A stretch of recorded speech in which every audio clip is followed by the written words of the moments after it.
My name is Rosamunde van Brakel, and I'm your chair for this session. Valerie Steeves, who is over there, is going to moderate the session and also, as I understand correctly, give a few comments. To my right, so Valerie Steeves is from the University of Ottawa. On my right is Emmeline Tailor. She's from Australian National University, so she came from a long way. Next to Valerie, there's Omer Tene from IAPP. And next to Omer is Michael Birnhack from Tel-Aviv University. And we had scheduled an extra speaker, Yucel Saygin from Sabanci, University of Istanbul, but he apologizes for not being able to be here. So I'm going to give the floor to Omer, and then we take it from there. Okay, thanks a lot, Rosamunde. And for anyone who doesn't know, Rosamunde is the person or one of the people responsible for organizing this wonderful conference. So congratulations on another great event. Education technology is a multi-billion-dollar industry which is booming over the past couple of years. And it presents tremendous opportunities. Personalized learning, so the ability of teachers to tailor curriculum to individual students as opposed to teaching for the average student, which is what traditionally teachers have had to do. Improved delivery methods. And we see this all around with the addition of a social media layer to learning platforms, the gamification of learning, which I'm sure as parents, if you have young kids, you've seen them more and more playing on apps on the iPad with educational materials. We have measurement and analysis tools which allow the system to not only better assess student performance and student needs, but also teachers and school performance. And for example, to assess whether and how budgets are well spent. We've seen the opening of new markets. So, for example, the market for MOOCs, the massive open online courses, such as Coursera, which is a joint venture between Stanford and I think maybe MIT, and then there's another one by Harvard and others. And to anyone who's experienced that, it's a wonderful platform which allows you to take courses, full courses with the best professors in the world. You can even do it to earn a certificate, so to take the exams and just go through the formal process. It's free, which is great, but at the same time means that there is a data play going on in the background and that students' activities on the platform is being tracked. The reach of personal data in new education technology systems is really outstanding because it covers information about the learning process, basically tracking student eyeballs, about computer use, students' location, eating habits, health, behavior, socioeconomic factors. It's a very rich body of data. I want to speak for the couple of more minutes I have about an article that I've written with a colleague, Jules Polonetsky, who's the director of the Future Privacy Forum, which is a DC think tank, which has focused over the past a year or so on education privacy. And the article takes as a test case a company called In Bloom. So to those of you who don't know, In Bloom was a startup that was funded by a $100 million grant by the likes of the Gates Foundation and Carnegie and other big institutional foundations. Within a year, In Bloom went from being a high-flying trailblazer in the edtech industry to being a sacrificial lamb, which was essentially crucified on national media and by policymakers all over the United States, and had to finally close its shop. So all this happened within a year. In Bloom was a cloud-based, open-source interoperability solution for schools. Now, you know, schools have dozens of data systems. A lot of these are legacy systems, and they handle everything from cafeterias or libraries to the learning management systems themselves, the curriculum, the grades, students' health, counseling, you know, the gamut of information collection that goes on in schools. These systems have many clients, so they include the school administrators, the principal, the teachers, the parents, and the students themselves.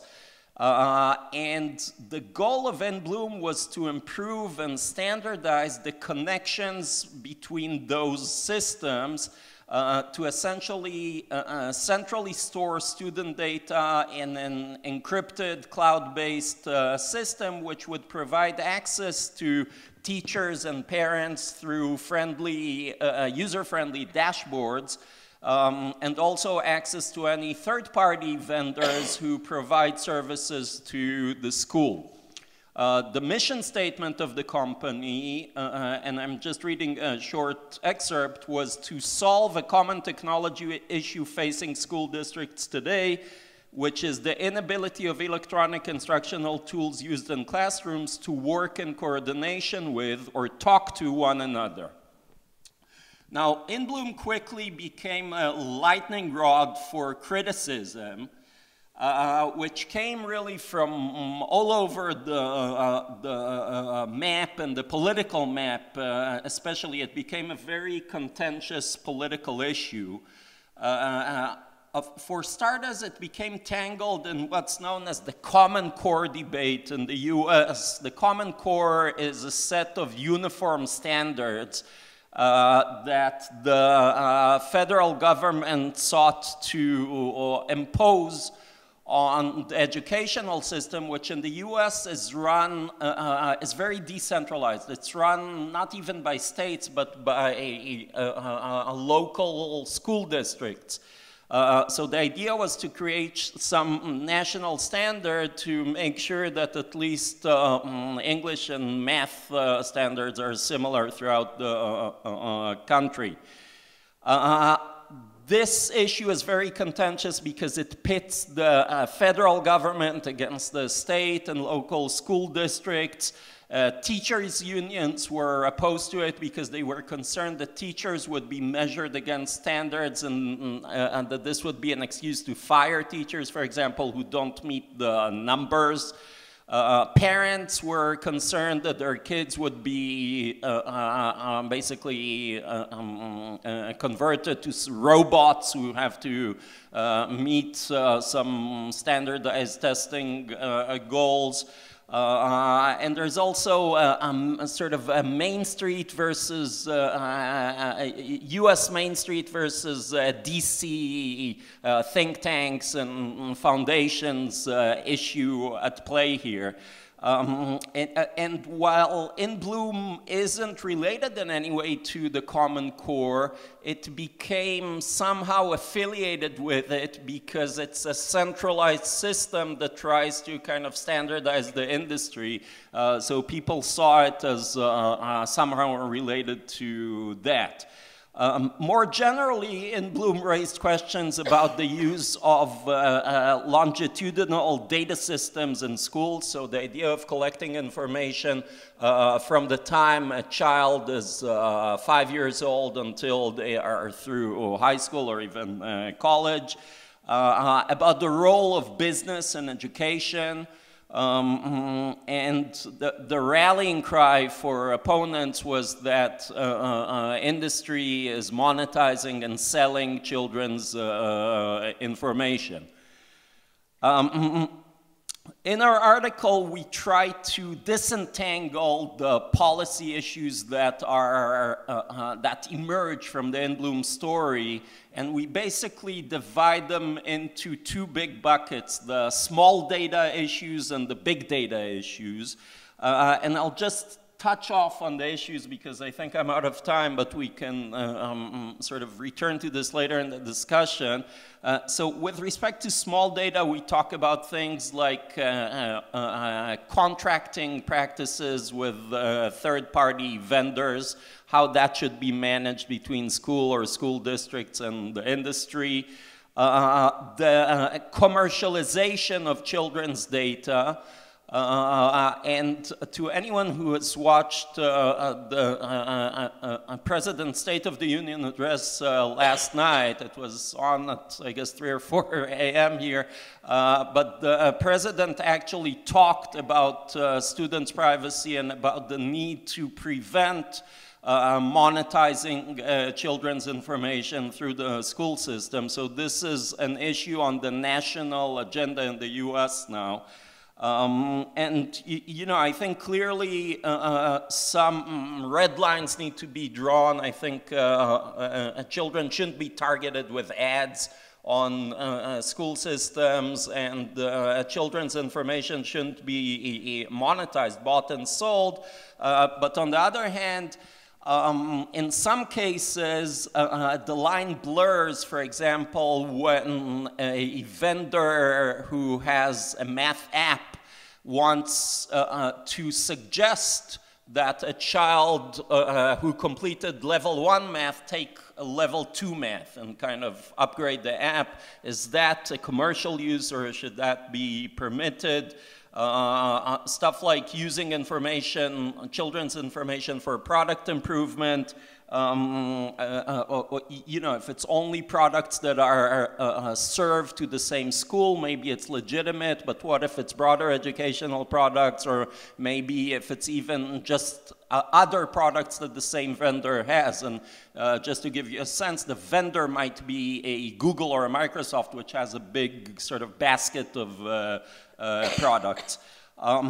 For the big data concerns, we talk about discrimination and the concerns about these systems creating a Harvard track and a blue-collar track, which kind of sets early on and basically becomes determinative of the children's ability to progress through the system and more generally through life. As well as issues related to a surveillance society, which I think some of my co-panelists will talk about, and human subject research, which is particularly sensitive given that it's about human subjects who happen to be kids. So I'll end here, and hopefully we get to discuss some of these issues. Thank you.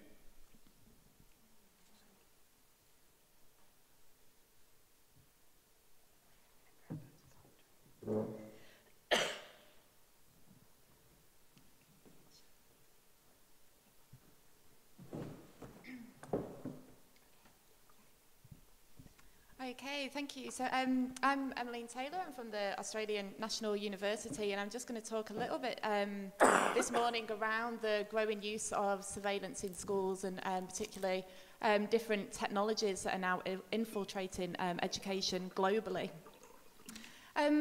I guess to begin with, it's important to acknowledge that surveillance is a well-established feature of the school system, and it always has been. It's not necessarily something new.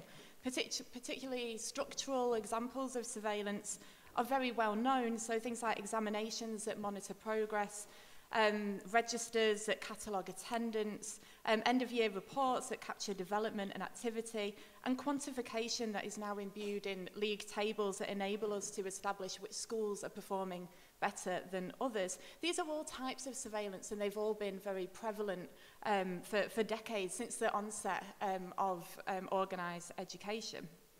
And so whilst it's nothing new, I think, to perceive the school as being steeped in these surveillance attributes, it must be recognised that something new has happened in the past 20 to 30 years. Schools are now becoming very different places today than they were just a few decades ago. And so we find ourselves in a situation where movements, bodies, thoughts, and actions are increasingly subjected to routinized monitoring as education has been shaped by the infiltration of surveillance technologies that identify and verify, categorize and track pupils and staff in ways that would have never been conceived as even possible just a few years ago. Now, many commentators would argue that surveillance technology simply automate already existing processes. But what I'd like to tease out today is some of the ways that these technologies actually radically alter the educational environment and really reconfigure the way in which pupils and students and staff now think about societal attributes such as privacy and trust. So I've got two main aims for today's paper. Firstly, I'll give a brief overview of the developments that are taking place, and secondly, to introduce some of the impacts and the consequences that these new technologies are bringing with them. So first of all, in terms of an overview of just some of the technologies, I certainly wouldn't have time to cover all of them. I think most of us are now acutely aware that we live in a surveillance society. And our society is increasingly organised and influenced by these mechanisms. But I think it still comes as a surprise to some people when we look to schools and we actually see the degree to which education is now being shaped by surveillance. I'd argue to the extent that school children are now one of the most surveilled populations in the world. The number of different technologies that now shape their everyday reality actually sees them as being the most heavily surveilled population. So I'm just going to divide these technologies into this category. There's lots of different ways that you can typologize the various surveillance mechanisms that we now see in education. Some people look at categorizing around techno-security, such as CCTV, looking at the continuum from care to control that these different surveillance technologies attribute with them. But I'm going to broadly categorize them into visual, biometric, spatial, personal analytics, or the rise of the quantified self, and also cognitive and learning analytics, perhaps the original sort of way that schooling was conceived. But first of all, to look at visual surveillance, particularly CCTV and webcams are probably the most common ones within this category. So for example, in the UK, the vast majority of schools have CCTV, whereas in the US, it's roughly around 85% of schools now have quite sophisticated visual surveillance apparatus on campus. Asian countries such as the Philippines, China, as well as Australia, South Korea are rapidly expanding the use of CCTV in schools. In terms of biometric technologies, I think Omer mentioned a few of these, but things like fingerprinting, iris scanning, and palm vein readers are finding their way onto campus. The first reported use of automated fingerprint identification, or AFIS, or fingerprinting, was first found in a school in the US in 1999. And just over a decade later, it's now materialized in schools all over the world and is used for a variety of different purposes. So here we have a young child who now uses fingerprint identification in order to purchase food from the canteen.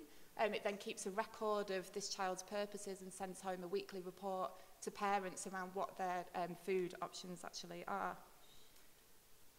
We also have spatial. This is a real growing area at the moment. So spatial tracking and monitoring of pupils, particularly radio frequency identification, RFID, has been trialled in schools in the Philippines and England, amongst others, but it's Japan, Brazil, and the US that are really leading the way in monitoring children using RFID. Microchips are commonly embedded within a school pass, which we see in this image here, and are required to be carried by the pupil at all times so that they can be tracked as they move around the campus. Some schools are now using what they call smart uniforms, in which they actually embed the microchip within the school uniform of the pupil, so that no longer do you have this clumsy sort of tag that you wear. It's actually embedded within the person. You can't see that they're being spatially tracked. Now, as with CCTV, the objective that we always hear around RFID is that it safeguards pupils. It protects them from strangers. It protects them from themselves. It will prevent them from truanting from school. But quite often it's very nefarious objectives that they have, such as borrowing books from the school library, purchasing items from the canteen, or just monitoring attendance, or just monitoring the movements of pupils. There's also, in terms of personal analytics, and there's so many different technologies that are really rapidly inhabiting this space, the growth of the quantified self is really taking a hold within education. And there's so many different products being developed, and there's far too many to give coverage to each of them here. But one in particular, the Q sensor, has been developed to measure emotional arousal of pupils, and is used to try and identify which classes or which teachers actually excite a pupil by measuring the way that the mood of the child by having them wear these bracelets. The Bill Gates Foundation is funding this and trying to roll it out across schools in the US. Engagement pedometer. An engagement pedometer, yeah. And a huge growth area as well is in terms of health applications, so such as FitnessGram and Carrot Fit. There's, again, so many within this space.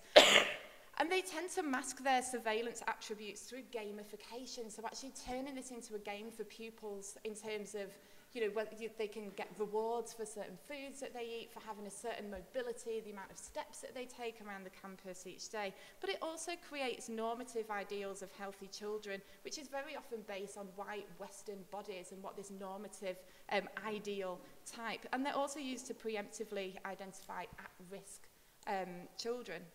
Then there is, of course, the cognitive learning analytics that seek to individualize learning, whilst at the same time gathering millions of data points on millions of children each day.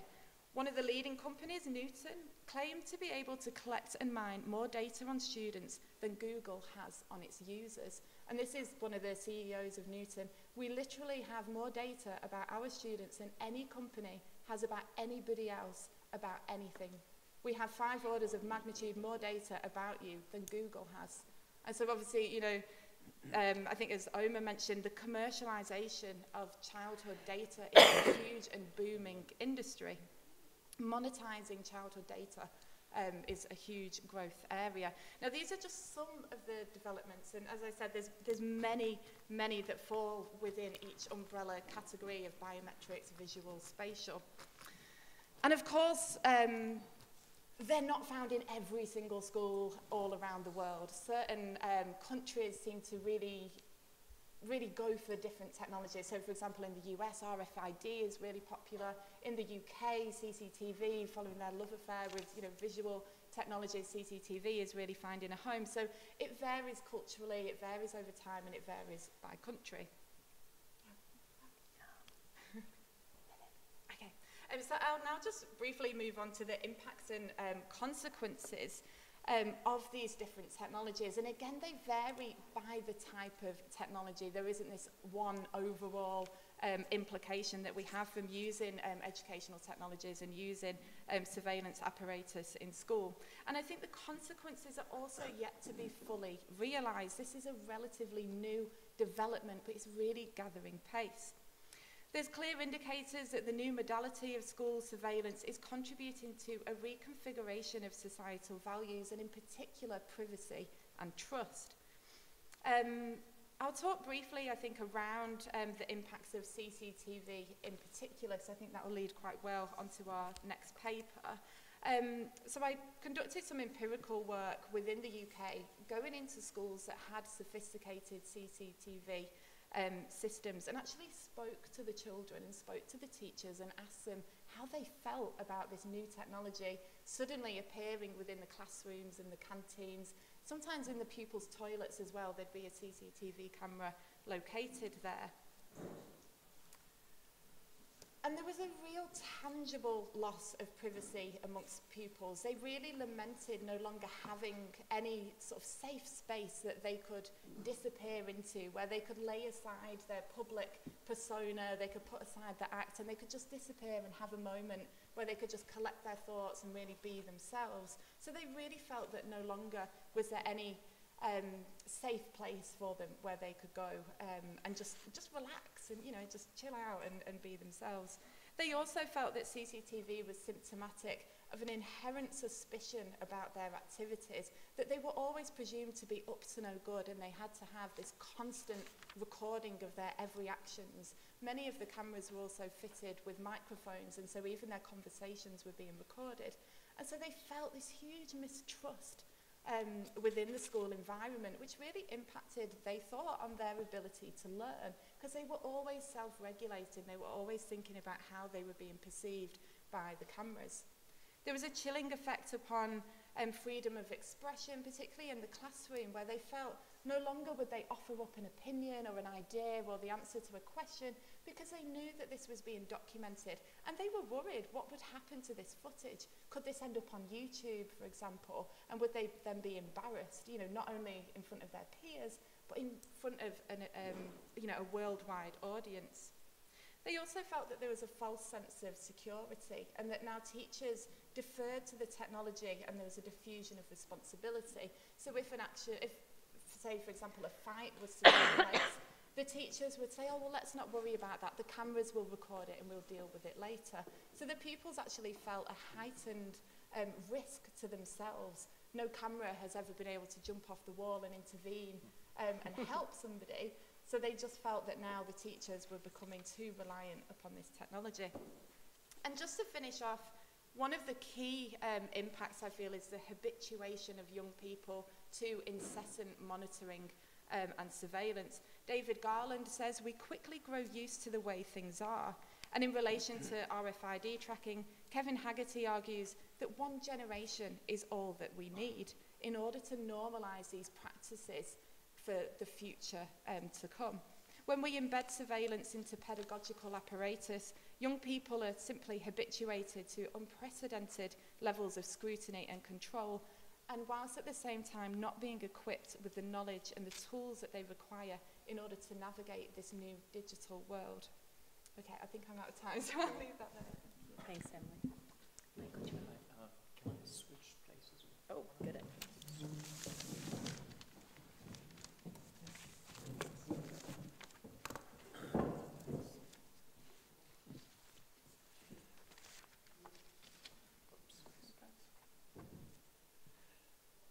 No, go ahead. This one. Sure. Hi. I'd like to discuss CCTVs as a case study and their installation in Israeli schools. And it exactly continues Emmeline's talk. It's the least creepy technology that is used, and we have already get used to it, so that's the normalizing effect. Yet, in the Israeli case, it's at the beginning stage, so it's an excellent time to see what is going on.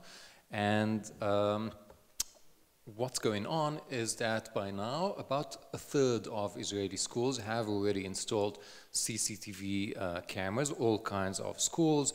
The initiative comes from various sources, sometimes from the government, local municipalities, schools, or sometimes the parents, the PTAs, initiate the process. There is no official data, and that is part of the problem because of the legal framework that we have.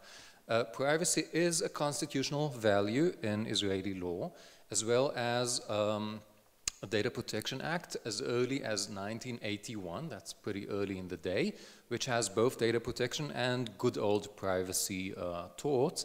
There are some guidelines about the installation of CCTV systems in public spaces by the Israeli Data Protection Authority, but not as to schools. And the Ministry of Education, which in all other issues is extensively involved in what's going on in schools says nothing about the cameras. They do keep saying that they will publish regulations, but they haven't. In other words, there's a gap between the constitutional level and the daily practice of surveillance in schools. So my colleague, who's from an education department, and myself, we have various kinds of research questions, but over here I'd like to focus on the privacy issues, and that's important for the two reasons that Emmeline has mentioned. First, at present, children are under surveillance, and that affects their privacy, their trust, and other issues which I will return to. But at the same time, they are the future citizens, and what is conducted today will become the norm for them in other fields in the future. So it's an empirical study. We've interviewed so far quite a few school principals from all sorts of schools across the country, from the very diverse socio-economic status of the cities, etc. We've interviewed officials in local municipalities and just a few of the private security companies for the time being, and it's an ongoing study. We found two sort of general themes. One, each school acts on its own. The principal is the boss. He or she, they make the decisions, and they want themselves to be in charge of what is going on. At the same time, we did find some isomorphism among schools, some acting in the same way as to the installation. So we see both differences which depend on the student body, the school climate, whether it's more violent or less violent, about the principal's own background. Some of the principals had background from the military, so they act in one way. Some of them, their technological literacy matters a lot. I will get back to that later on. And the school's specific history, whether there was a break-in, vandalism events, etc., that affects a lot how the schools behave. So of the schools we had, the number of cameras varied from 1 to 60, depending on the school size, but on various other elements. Some of them, quite a few, had cameras in the yard and in the corridors, but as you see there, in other places, the numbers vary. None had cameras in the restrooms or even in the sort of more public spaces within the restrooms. None of them had that. When we interviewed the principals, what we noticed, well, they were sensitive to the context, the educational context, which fits nicely with Helen Nissenbaum's theory. They engaged in collection, surveillance, interrogation, identification, and disclosure, which are some of Daniel Solov's 16 elements in his famous technology. All of them have mentioned, or almost all of them have mentioned Big Brother. However, it occurred to me at some point that they are not referring to the book, to 1984, but to the TV show that goes by the same name, which is extremely popular in Israel. So it's a second sort of reference to Orwell, but with the reality TV element in between. The normalizing effect, what's the big deal? That kept coming up by the principals who have installed the cameras. The conflicts between security and safety, which again is the #1 justification that came up, and on the one hand, and on the other hand, issues of privacy and trust, the principals had various ways to deal with this conflict. Some traded off. They prefer this or they prefer that, sort of in a dichotomous sort of way. The more interesting explanations were, well, we balance. How do we balance? The #1 kind of balancing is assigning places which are private and places which are public and placing the cameras accordingly. And another way, which is sort of a continuation of the previous one, is how do they use it? Who do they allow to access the cameras, etc. So as for the locations, restrooms, there was a categorical sort of answer, we don't do restrooms. We don't place cameras there. It's sort of very obvious to them why not to do that. As for the classrooms, well, here we heard all sorts of answers. Only one school had cameras inside a classroom. The school nurtures dialogue. That was something that came up. There's intimacy between teacher and student in the classroom, but then eventually it's the teacher's privacy that matters the most. The principals are concerned about the teachers and their unions' reactions if they install cameras inside.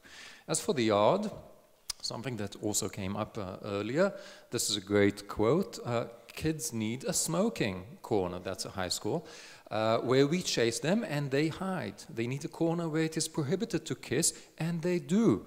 There's a need for this cat and mouse. So the principal appreciates the children's privacy, and he, in this case, knows that there are places where everybody should know that that is beyond the reach of the cameras. As for the actual use, hardly any notify the students. Only in one high school we found that they actually sign the students. The students have to sign the consent form, but that's the exception. They do use the cameras extensively for secondary uses. Number one, discipline. You told me that you're going to the bathroom, but instead I saw you playing football, the real football, in the yard or something like that. Data security, they're hardly aware of what is going on in the system. They get the system from the private company, they install it, they don't really know what is going on. Their policy as to disclosure, can I show the footage to a different parent, not the parent of the child in the footage, but to a different one? Can I show it to the police? Various kinds of questions. Once again, we should remember there's no official top-down guideline in the Israeli context. Much of that depends on the principal's technological literacy. All of them, we asked them, can you show us how the system works? And oops, that was, for most of them, they could show us what they see, but going back and finding material from a few days ago, most of them ran into problems there. The pedagogy of the cameras, well, cameras are used in finding out what happened. Moments which could have or perhaps should have been educational. Now, you know, imagine a principal-student conversation. This is what happened. Now you explain to me why this is wrong. Let's learn how to behave the next time something like that happens. That happens less and less, and the inquiry becomes more an investigation, a police. These are the charges, this is the evidence, punishment. No room to counter the sort of objective, in inverted commas, the objective evidence of the cameras. So our temporary conclusions, it's an ongoing discussion. There's a conflicted discourse. Principals are aware of the conflicts, but they solve them each on his or her own way. School interests, such as convenience, technological progress, we heard that language coming up. Efficiency plays an important, not an exclusive, but an important role in what is going on. Privacy law is only partially followed. The basic law, the constitutional privacy right, is only partially applied. And there's a socio-legal interesting thing going on here. In the absence of a top-down, over a detailed legal regime by the government or the ministry or the local municipalities, there's sort of an emergence of a bottom-up practice that fills that gap. For those familiar with socio-legal theories, we framed the discussion within Lorraine Edelman's theory of the endogeneity of the law, and this perfectly fits what is going on. Thank you.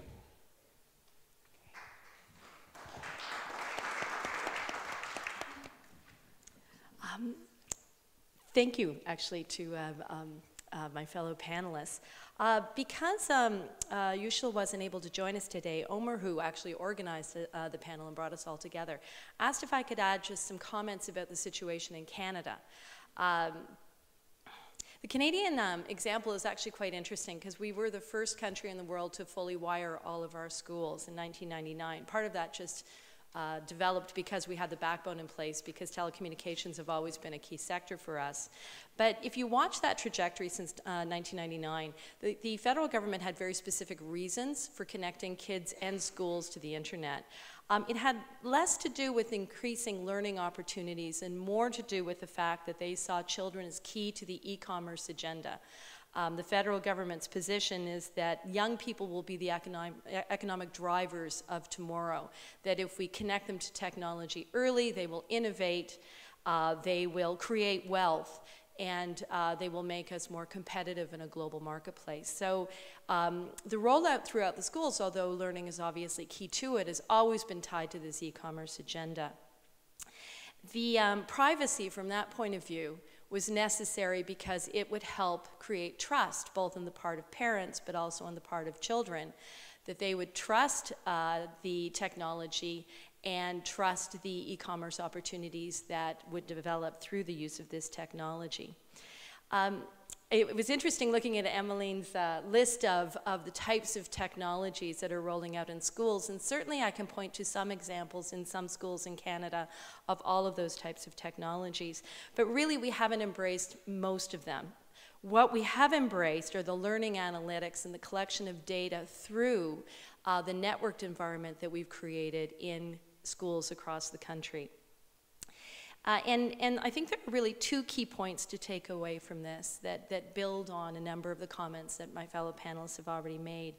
I'd like to look at the protection logics built into the system, and I'd like to make some very brief comments about the corporate ownership of the infrastructure. As in the other countries' examples that we've heard about, Canada felt that rolling out these kinds of technologies would keep kids safe.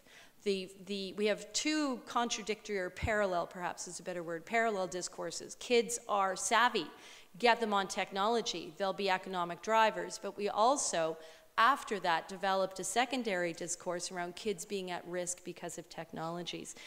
So my colleague Jane Bailey and I did an analysis of every time kids were mentioned in parliamentary committee meetings or on the floor since 1999, and there's a really interesting nuance within that particular thread. Although policymakers first started talking about kids as victims, after a couple of years, kids became the risk that we had to protect against.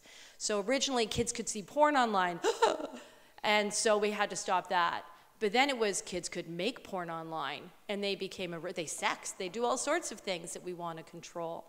So we've kind of gone through that trajectory where now we don't just want to protect kids from themselves, we want to protect us from kids, which is really important when you think about the level of surveillance that they've been subjected to.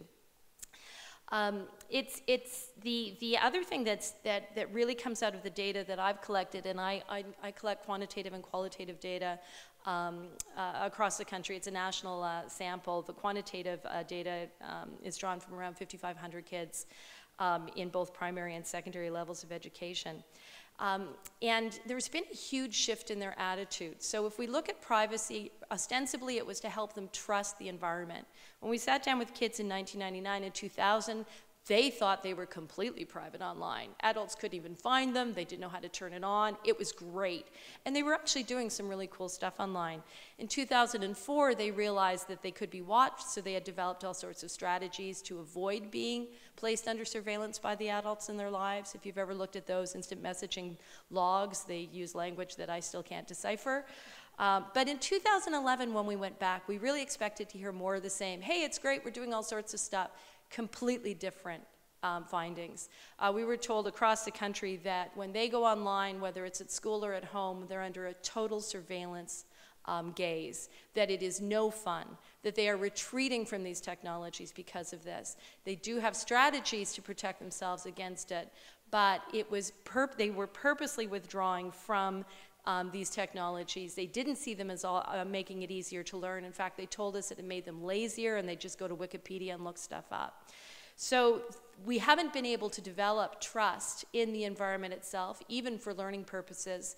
The surveillance they've been placed under has been really key to that. So we failed in our legislative goals behind our data protection legislation quite miserably. We've also failed to protect them. One of the really key findings that came out of our qualitative work was that the kids we talked to has told us that if cyberbullying is a problem for them, and the data we've seen indicates that the risk of cyberbullying is actually quite overstated. There's about 8% of kids who find that it is a problem for them on an ongoing basis. But if they do have a problem with cyberbullying, the surveillance that they and their teachers are under make it impossible for them to go to teachers to get help.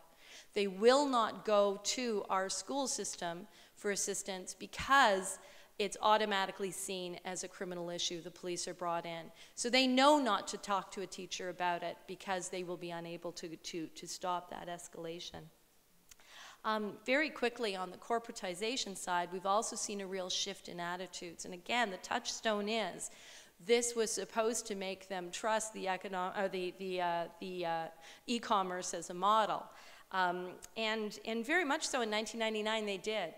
We were told that if they went online, whether at school or at home, and they saw a brand they recognized, they were on, that was a friend, you know, I'm trying to think of a brand that was around at the time, and I can't because they're all so new. But if they saw a logo, they went, oh yes, I can trust this site. 2004, half of them were beginning to think, maybe this is advertising. But when we went back again in 2011, they were vituperative about corporate surveillance. They talked about the dirty old men who were just watching everything they did for their own purposes. And so that arc has certainly come back together again. They're aware of the amount of commodification of their data. There's a growing awareness of it at any rate. They're very, very skeptical about what this means. And they've combined this with a complete lack of trust in their school administrators.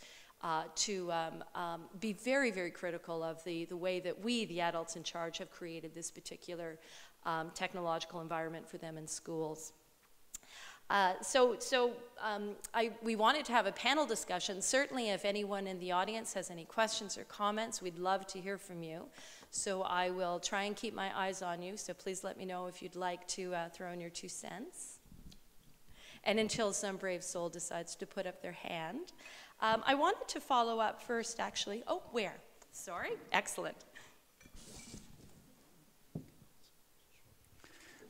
Ernst Hafen from ETH Zurich. Thanks very much for this mind-boggling revelation about student data. My interest is in how the student data that is collected by schools can actually, what is the ownership of the data?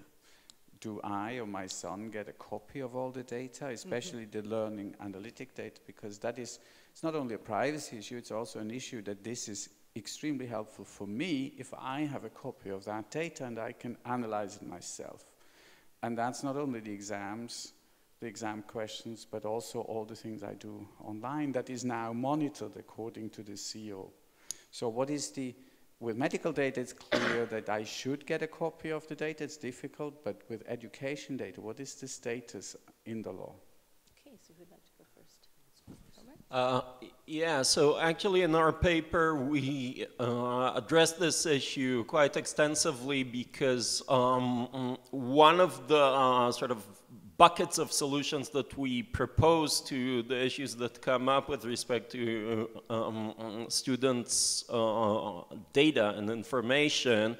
And this actually is drawn from previous papers that we've written about big data more generally, not specifically in the student context, is we call it featureization of this information economy and making the information available and useful for the children and their parents. Because, you know, I think one impulse here is to kind of stop the motion and stop the train on its tracks. And frankly, I think it's quite futile because there are many benefits to be had here. I think the other impulse should be to allow, you know, let 1,000 flowers bloom and allow us to get a share of that wealth of information so it becomes useful not only for the system and for the teachers, but also for the students and parents. So, yes. If I may just add, if and when this happens, we will have to us, the older guys, the parents, we will have to learn new skills of interpreting that data. Otherwise, that might be a huge issue. We might think, oh, my child is brilliant, you know, he or she will get immediately into Harvard or whatever. Or on the other side, oh my God, what is going on here? So we will have to adjust and learn how to interpret the data in a wise way. Something similar to what's going on with health data online. You know, today some people go immediately to Google and then they think they're about to die in 2 minutes. So we will have to learn to deal with that. In the question itself, though, there was, you said that, you know, I want to get access because there'll be benefits to getting this access. And it's sort of where we started our conversation today, talking about the promises that come with this kind of technology. And Omer did a really good job. Now I'm mixed up because your name tags are in the wrong spot. Omer did a really good job of outlining the promises that are associated with that. Emmeline, can I ask you, what do you think about these benefits? Just because I get this data, there's an assumption that I'm actually going to be able to use it for something good. Yeah, absolutely. I think that's a really good point. And I think the narrative around the benefits, the discourse that has been built up around this tends to flow from the companies that have, you know, a product to sell.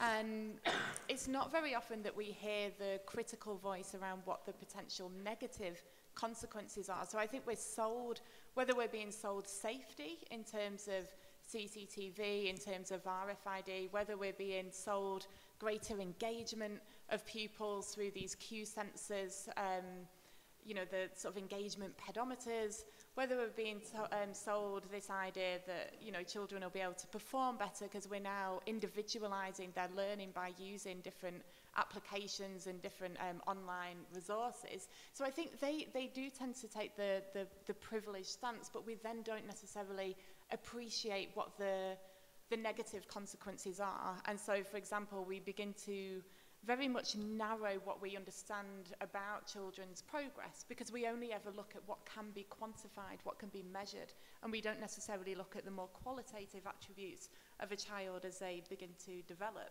So I think it's important, whilst, you know, these advances do bring great promise, I think we should just ensure that we also keep that critical stance at the forefront of our minds as well, and just think about what the potential side effects could be when you allow big business into schools to begin to, you know, commodify and quantify children.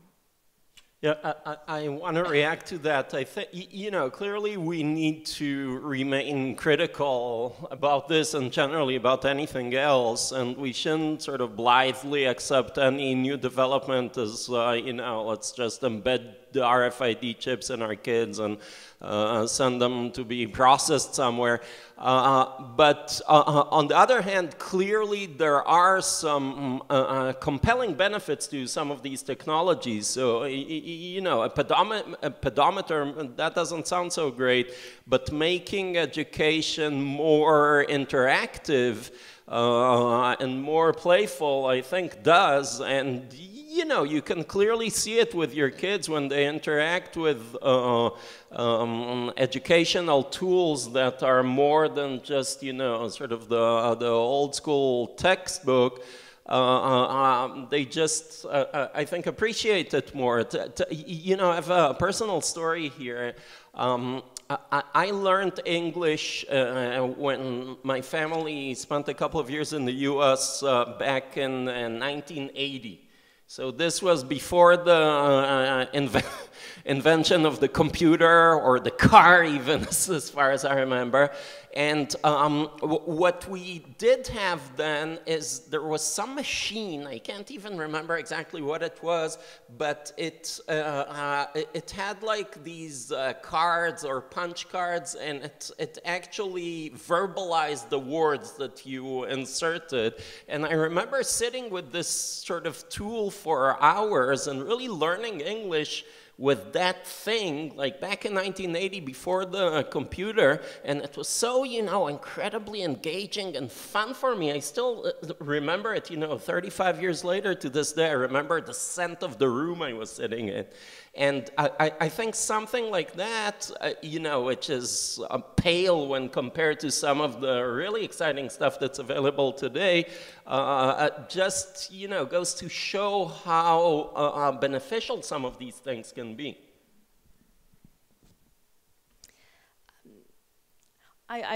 Can I throw in my 2 cents? Actually, it's a really interesting question whether gamification and these other kind of technologies actually do make learning stronger. Certainly, the newness of your experience would mean that you remember the smell of the room all these years later. Kids are absolutely bombarded with this kind of technology and this kind of interactivity. And there's kind of a split in the sociological research on it, that sometimes it can increase certain kinds of skills, and other times it actually makes it harder to learn. The interesting thing that's come out is that the age kids are introduced to these technologies really plays a big factor. In fact, a number of scholars are now recommending that kids not see a screen until they're at least 7 years of age, because seeing a screen correlates, the longer you see, the more you see screens before that point, the lower your IQ points will be, or other tests of intelligence later on in life. So there are all sorts of contradictions and questions and benefits and risks that we need to think about. One of the things that I wanted to pick up on is everyone in the panel spoke a bit about citizenship, that somehow these kinds of technologies create behaviors and practices that might not encourage the kinds of skills that we need in democratic citizens of the future. For example, I just wanted to throw out the Nathan Ringo case, which occurred in the States a couple of weeks ago. He was standing in line with all of the rest of the students in his school because they were all being given a tablet for free. And when they picked up their tablet, they had to sign the contract that would govern their use of the tablet. And as he was standing in line, he started to read out loud the contract that basically took away any privacy he would have, gave the school access to everything he did on that tablet, whether he was at school or not. He was suspended for reading the contract out loud, which is the key point. So I'm not sure who wants to start with this, but I think that the Big Brother television illusion was also a particularly key one. Would you like to make some comments about citizenship? Well, it's, you know, we will have to wait a generation, right, to see the consequences of what is going on now, and then those who will be conducting the research are the same students who are now under surveillance. So we will have to wait and see how they frame the discussion within a generation. They will probably think of us, oh, those quaint old people ages ago asked, you know, and for them it will, yeah, of course. For them, everything might be seen as normal, but it is definitely interesting to see and follow and study resistance issues. So the case that you've just mentioned sounds like, you know, it was normal, and that is actually what we tell people in data protection law. You know, you should read the notice and then you can make a decision whether you consent or not, right? So actually this student was conducting something that we as lawyers, that the law expects him to do, but it was rephrased by the school as an act of resistance, which it probably wasn't, or wasn't at the beginning until he was reading. It was. So there's a lot of room for tracking resistance practices and see what is going on. So in the social networks context, we notice that, you know, once the parents entered Facebook, the kids are out and they search for different social networks. So in the school environment, we should see, you know, what options do they have? I'm not sure they have much. Yeah, thank you. I'd just like to add to that as well in terms of just recognising the immense power that schools actually have in order to shape the views and the actions and the role of our future generations. They really instill within the next generation how they view the world, how they interact with the world, and how they interact with the people around them. And so when you begin to embed these quite invasive technologies into the pedagogical apparatus, you're also teaching pupils a hidden curriculum about their place in the world. And I think picking up on resistance, it's really important to look at the way that young people have attempted to resist. So the example that Valerie gave, there's also examples in the US of school children trying to resist having to wear an RFID tag, believing that that's not appropriate. You tag cattle or products, you don't tag people, but yet they're met with the full force of the system who says, well, either you conform or you don't have a place in this school and you have to go elsewhere. The problem that emerges from this is that in some states, every single school has bought into the RFID system. So the message is that, conform, or essentially you're not going to have an education within the state within which you live. And this has huge implications, and the same has happened with CCTV when pupils try and resist being caught on camera. And it actually teaches them that perhaps they don't have a role within democratic participation. They can't negotiate with these huge systems at play. So I think there's some clearly, there's some huge ethical issues, I think, around that, denying pupils that, ability to negotiate. And it also teaches them around their standing as citizens. They're not in full ownership of their rights. They cannot mobilize their rights. They may not know that, they're covered by the Data Protection Act, for example. They're not taught this literacy in terms of how they can actually resist and how they can grow as a person with their own, their own views. So I think that there is huge issues, I think, around citizenship and what we're actually teaching the next generation in terms of, conformity and the lack of power, I think, to resist. I think resistance can be more subtle than, what we just discussed. So although I find it ironic that probably the first person who's ever read terms of use was penalized for it.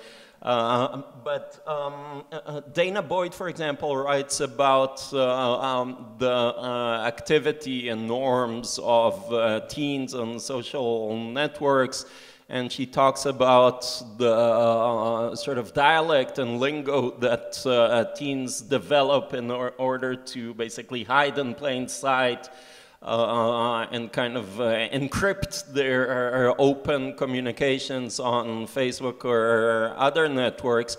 And I think this goes to, might also have a lesson for regulation, because there needs to be some reality check. I mean, we need to regulate reality as it is.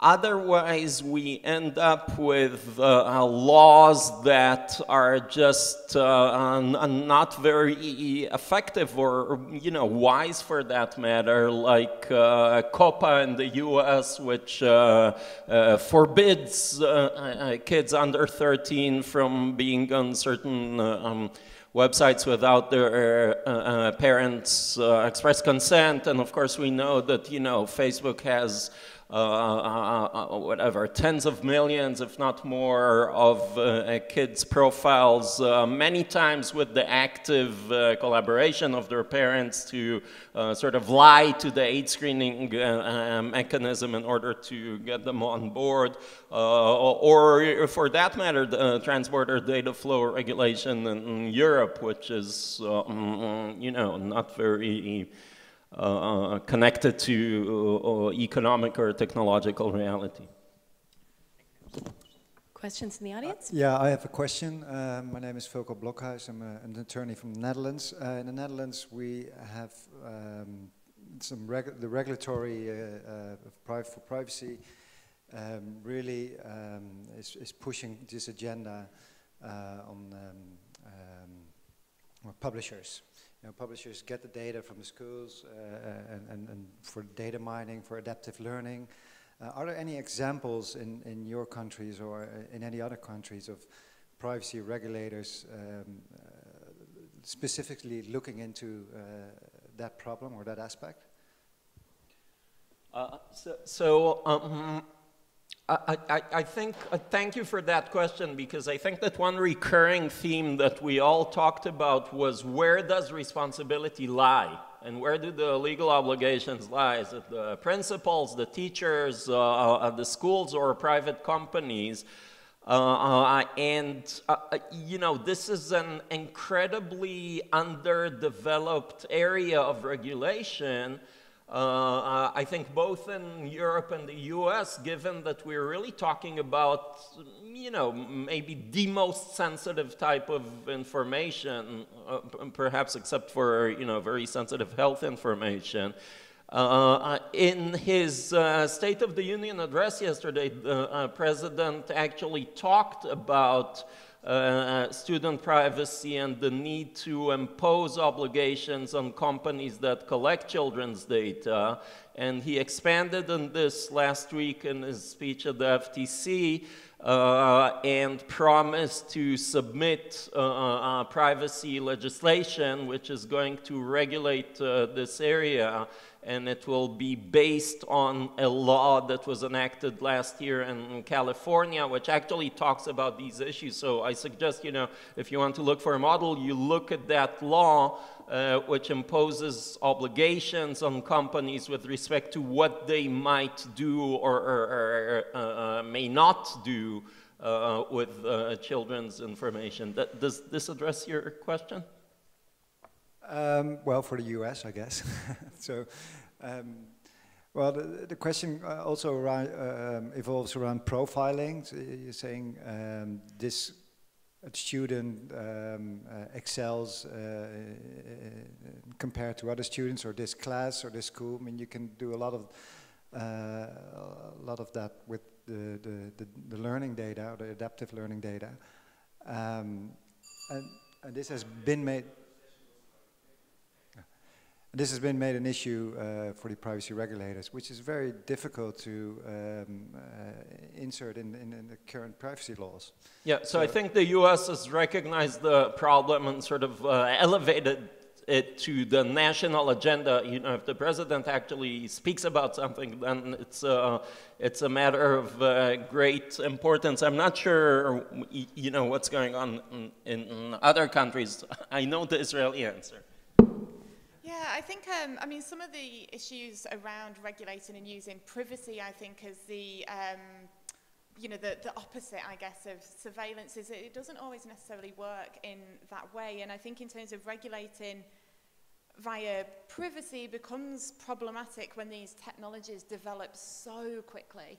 And so in terms of trying to regulate, that's a much slower process. And by the time you've established what you think the safeguards need to be, the technology's just moved on, and it then doesn't seem appropriate anymore. I think in my research in the UK, looking at the Data Protection Act 1998, which was one of the main presumed safeguards around these intensive surveillance practices, is that schools just would openly flout the regulation. They just wouldn't comply. And there's a huge literature that demonstrates this lack of compliance, but there just isn't the resources to investigate and document how the schools weren't complying. And so the schools are just quite open that they have, you know, this freedom and autonomy to, yeah, not see the regulation as applying to them. So, you know, you can create new laws on a national level or on a state basis, but it's about educating the institutions to see the importance of actually following those. And when there's no consequence, when there's no punishment for lack of compliance, that's very problematic. Question at the back? I'm amazed at by what I hear, and I have a feeling that there is uncertainty from the side of the schools, and there's a lack of guidance. And what strikes me as a European, if you see, if you read the national reports by DPAs, they have cases on schools, but what is lacking is a European guidance document on privacy in schools. And I'm really amazed by the simple fact that that document isn't there. And so one of the explanations could be that there are divergent views on how to implement things. And I haven't heard enough about this in this panel. I have heard a lot of things that shock me. But where's the conflict? Is it in terms of views on how to teach, how to bring up children? Or why is the privacy machinery that is there hesitating to interfere in this matter and guide? That's my question. Michael, you spoke to that. I think it's in addition to the issues that you've mentioned, and definitely, you know, Article 29, maybe they should look into the Working Party. I think in addition, there's also an issue of management. A school is a terribly difficult thing to manage. In my interviews, I went back to school, and, you know, thank God I'm not 15, and thank God I'm not a school principal. It's such a complicated task. They have, you know, they have the children, they have the parents much more involved today in what's going on in schools than our parents were, or my parents were, and their generation were involved in my bringing up in school.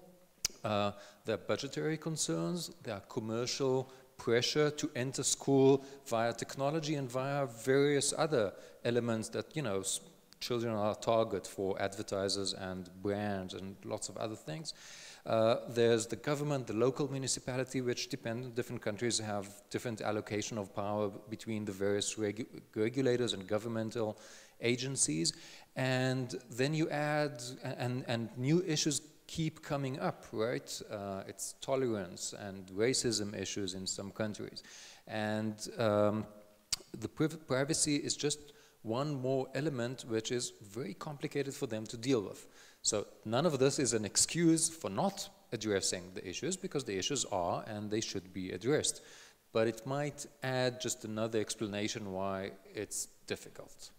That's all. If I can just add a word, Paul, I couldn't agree more that it's mind-blowing, really, that this issue, which touches on, you know, the most sensitive type of data and really raises the most perplexing questions, not only for privacy, but also for, you know, society more generally, is considered like an arcane sort of corner of the privacy world. And, you know, the fact that we're in the petite hall, although it's big and wonderful, and this isn't, you know, center stage. And I'm not sort of saying anything with respect to CPDP, because in other conferences it doesn't even feature usually, is really surprising, you know, because we are 20 or more years into this privacy debate, and the fact that kids' information is not treated as sort of an issue of importance at the top of the Article 29 Working Party agenda is just mind-blowing. And we'll leave that as our concluding thought, because I think it really summarizes a really key takeaway from this panel. So we hope we've engaged you in the issues, and we hope next time we see, we're out of time, unfortunately.